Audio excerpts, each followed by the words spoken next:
Kadaghanan sa tao nagtuo nga ang kwarta solusyon sa tanang problema. Kay lagi kung daghang kag kwarta, mapalit kuno nimo ang tanan.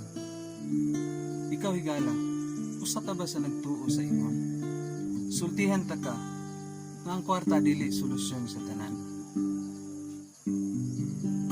Kay adunay mga sitwasyon nga dili gayud na solusyonan ang kwarta.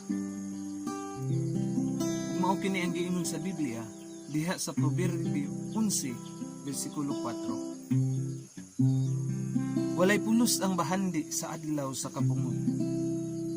Apan ang pagbuhat og matarong maglikay kanimo gikan sa kamatayon. Sa ato pa dili day mahupay ang tao nga napungot batok sa iyang isig katao. Bisan paghatagan kini niyag sa labi, labi na kun lawom na sa madliin. Wala na gayoy pulos ang kwarta ining higayon na. Apan unsa man higala ang maayo alang sa tao, dapat magkinabuhi siya nga matarong.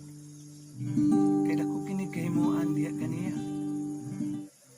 Dili kay sab siya sa kadaot ug kamatayon.